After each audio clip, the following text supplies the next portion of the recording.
No início do seu ministério, Jesus Cristo foi recebido pelos galileus. Ali então ele faz o primeiro milagre, que era em um casamento, fazendo com que a água se transformasse em vinho. Ele estava então em Caná, onde havia realizado o seu primeiro milagre, quando um oficial do rei então implorou que descesse para Cafarnaum e curasse então o seu filho, que estava à beira da morte. O oficial do rei era uma pessoa de destaque na sociedade. Certamente ele tinha muitos servos, muito dinheiro, muito status, muito poder e também muito respeito. Ele tinha muitas coisas valiosas, mas nada disso poderia salvar o que ele tinha de mais valioso: o seu filho. Para quem é pai, sabe o que eu estou dizendo. Para quem é mãe, sabe o coração desse homem, o desejo que ele tinha de que o seu filho ficasse curado. E esse homem que tinha toda a riqueza aos seus pés, poder, ele poderia recorrer para os melhores médicos da época, ele poderia recorrer para a ciência, mas não, ele ouviu falar de Jesus Cristo, o Salvador. E ele sai então de Cafarnaum e ele vai até a Galileia, em busca de Jesus Cristo, buscando nele então a salvação da vida do filho dele. São nessas horas, amados irmãos, que nós percebemos que tudo o que temos, construímos, conquistamos, ajuntamos, economizamos, não vale nada, nada. É nesse momento que, quando deparamos com o problema, é que perdemos as forças, somos como jogados ao léu, nos sentimos fracos, impotentes, porque nada podemos fazer. Quando o dinheiro ainda compra, podemos até fazer um esforço, mas quando nós percebemos que Deus é o dono da vida e da morte, e que Ele está no controle de nossas vidas, não podemos fazer mais nada. E quando então o nosso tudo não vale absolutamente nada, Jesus entra em cena. Que o Senhor aumente a nossa fé nesses dias, que o Senhor faça com que possamos enxergar o impossível, crer no impossível. O oficial 2 vezes rogou a Cristo para que descesse a Cafarnaum. Senhor, desce até minha casa, visite meu filho. Ele tinha fé em Cristo, mas ele queria que ele fosse até lá.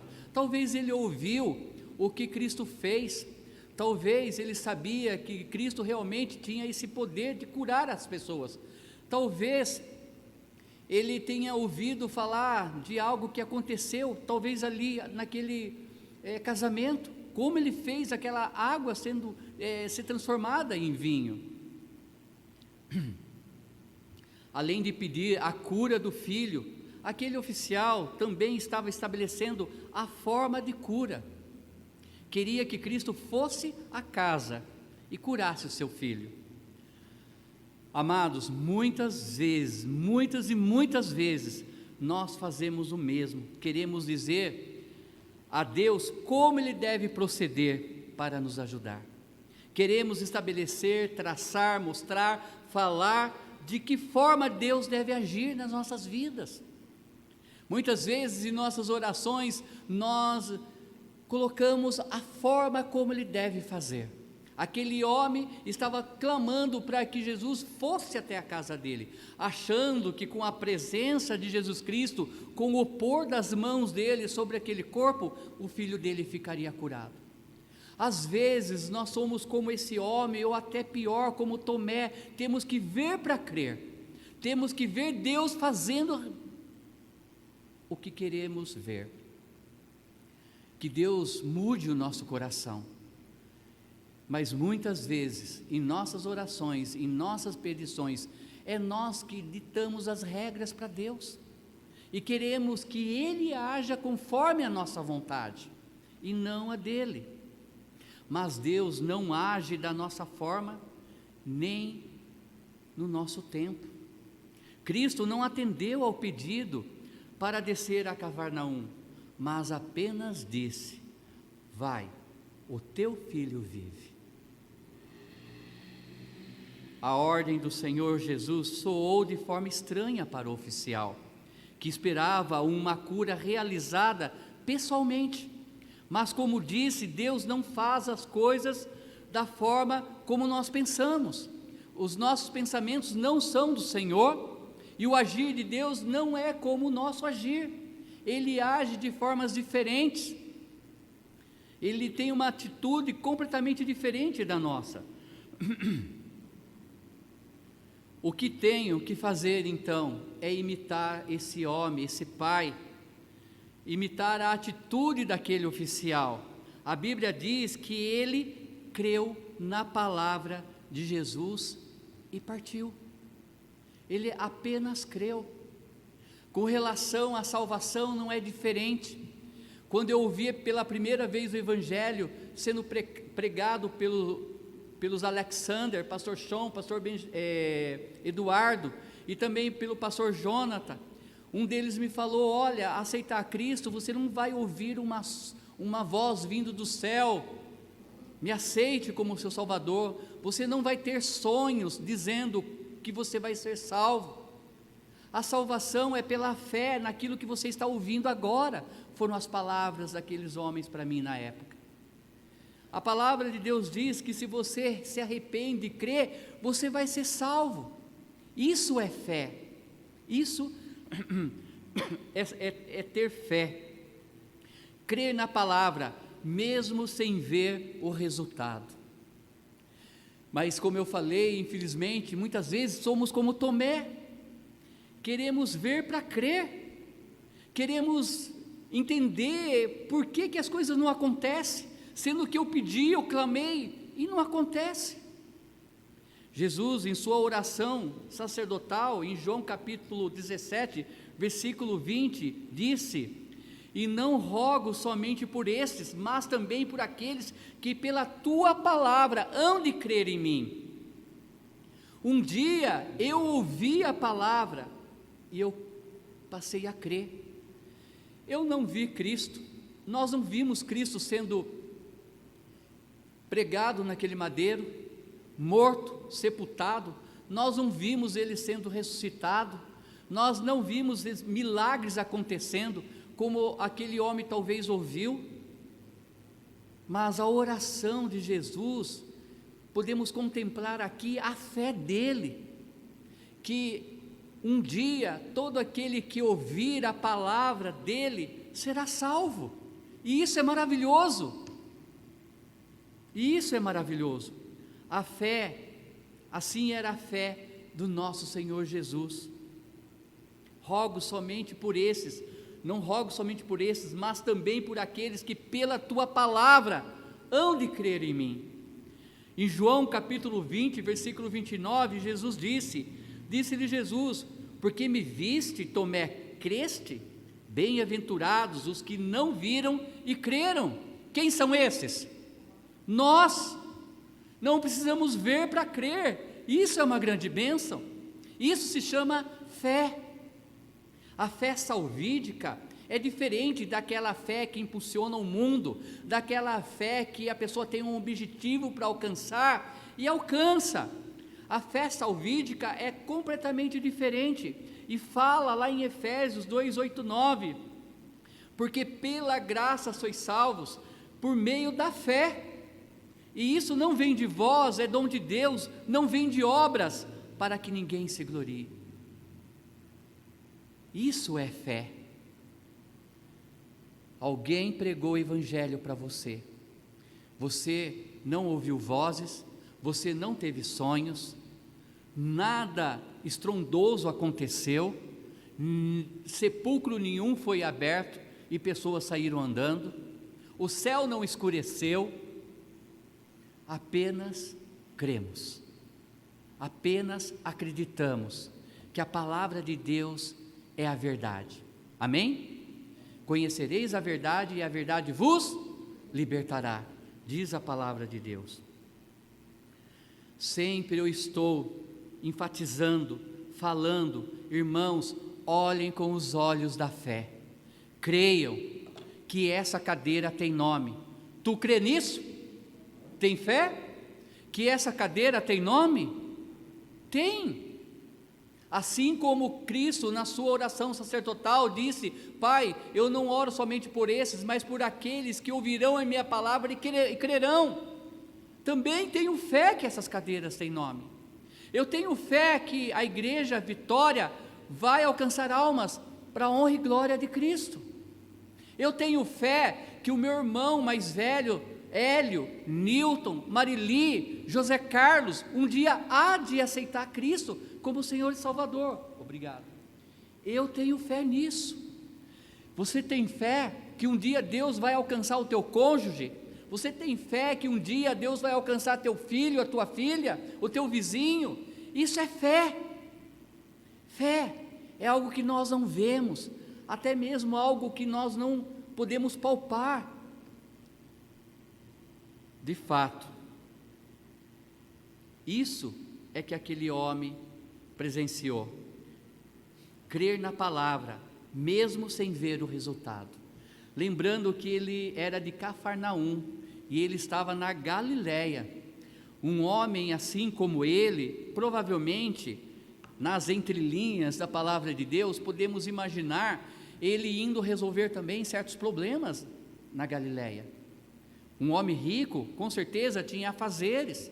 Lembrando que não era, um carro como nós temos hoje, provavelmente uma carruagem ou cavalos, e que isso levava muito mais tempo. Agora, a distância entre Cafarnaum e Galileia eram 27 quilômetros de distância. Então, ou ele foi somente para ver Cristo e clamar pela cura do filho, mas nós vamos ver mais tarde que na realidade ele não voltou correndo para casa, ele não se apressou para chegar para ver se realmente tinha acontecido. Não, ele permaneceu ainda na Galileia.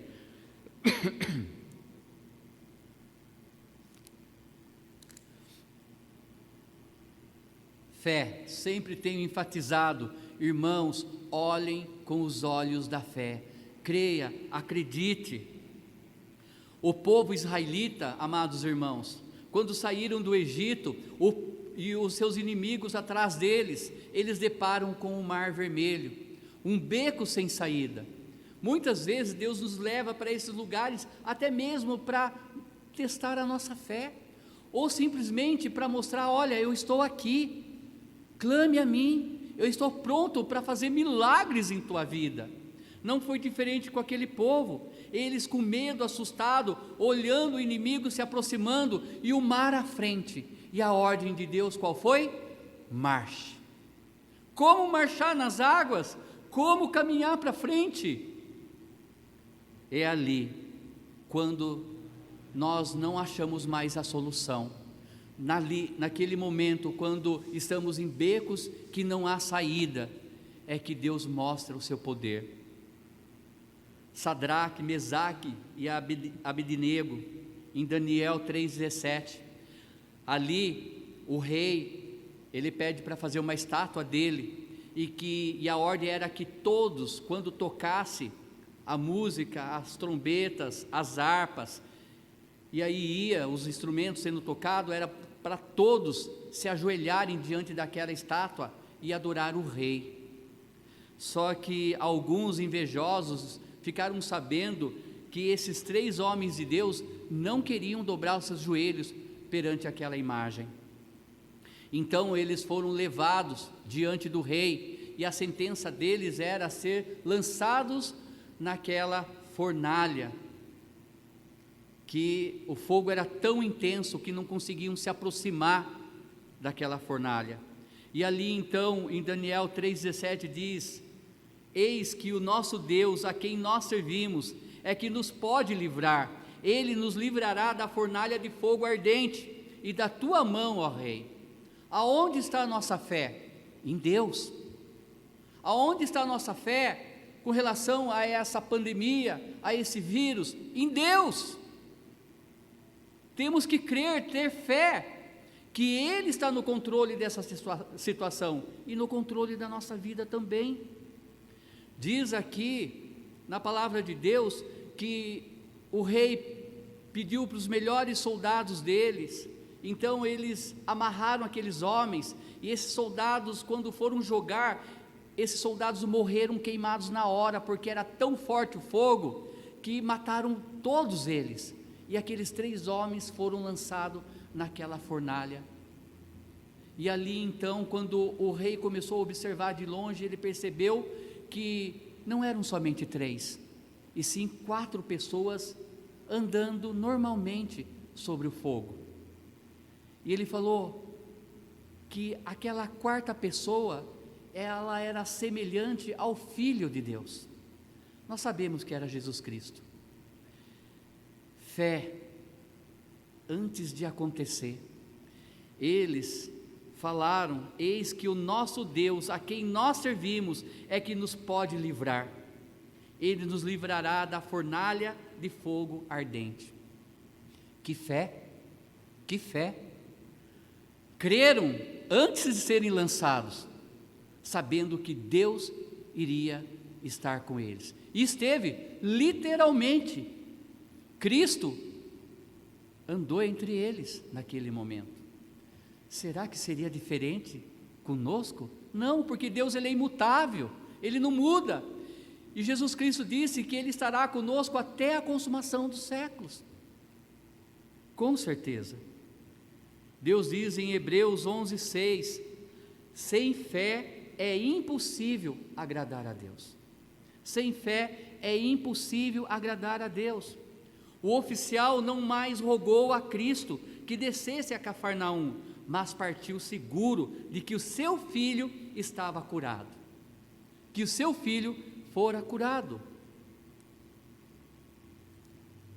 Versículos 51 a 53, diz assim: e descendo ele logo, saíram-lhe ao encontro os seus servos, e lhes anunciaram, dizendo: o teu filho vive. Perguntou-lhes, pois, a que hora se achara melhor? E disseram-lhe: ontem, às 7 horas, a febre o deixou. Então, pois, o pai que entendeu, pois, o pai que era aquela hora a mesma em que Jesus lhe disse: o teu filho vive, e creu ele e toda a sua casa. Se a distância era 27 quilômetros, se passando praticamente um dia, porque no momento que ele conversou com Cristo, e aqui os seus servos falaram o horário que ele ficou curado, e aquele homem lembrou naquele exato momento que foi o mesmo horário que Jesus Cristo disse: vá, o teu filho vive. Isso é fé, é entender que quem está no controle é Deus, mas que eu tenho que aprender a descansar nele, ter paz quando você ora e deixa diante dos pés de Cristo. Ana não foi diferente no Velho Testamento. Ela orou, clamou ao Senhor por um filho. Ela estava angustiada, ela estava triste, ela estava amargurada, diz a palavra de Deus. Mas depois que ela derramou a sua alma diante do Senhor, crendo, tendo fé que Deus iria atender no tempo dele, da forma dele, quando ela levantou, o seu semblante já não era mais o mesmo. Era alegre, era feliz, ela estava com paz no coração. O coração alegre formoseia o rosto. Sua fé então foi recompensada. No caminho encontrou seus servos, que o informaram que o menino havia se recuperado em determinada hora. O pai concluiu que fora exatamente nesta hora que Jesus havia dito: vai, o teu filho vive. Interessante então é entender que a Galileia até Cafarnaum tem 27 quilômetros de distância. Isso nos mostra que esse pai não ficou desesperado após crer em Jesus. Ele ficou ainda aquele dia lá.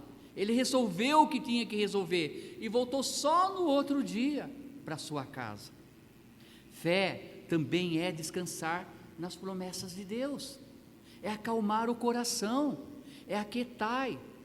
Como diz Salmos 46:10, aquietai-vos e sabeis que eu sou teu Deus. Fé não é daquela forma, Senhor me ajude, eu preciso muito do Senhor na minha vida para resolver esse problema, e de repente levantar da oração desesperado, inquieto, brigando com as pessoas da família, agindo de uma forma errada. Quando temos fé, nós cremos que Deus, o Deus do impossível, pode fazer aquilo, então eu vou descansar. Amados, como tem pessoas desesperadas no dia de hoje, não pode ligar a TV e ver o que está acontecendo, fica em pânico, achando que já vai morrer por causa do vírus. O crente tem que entender que a morte é algo bonito aos olhos de Deus, a morte do crente. Não é que Deus quer que nós morramos, mas devemos entender que para onde nós vamos é melhor do que aqui. Não estou dizendo para que, então vamos ficar sem máscara, então vamos sair aí, bagunçar. Não, temos que fazer a nossa parte, mas para que se desesperar? Se Deus está no controle, para que ficar desesperado ao ponto de deixar de participar ou de adorar a Deus? Concordo, se você é grupo de risco, o melhor lugar é a tua casa, concordo plenamente, mas ficar desesperado, falta fé no coração. Fé é descansar no Senhor, é saber que Ele está no controle.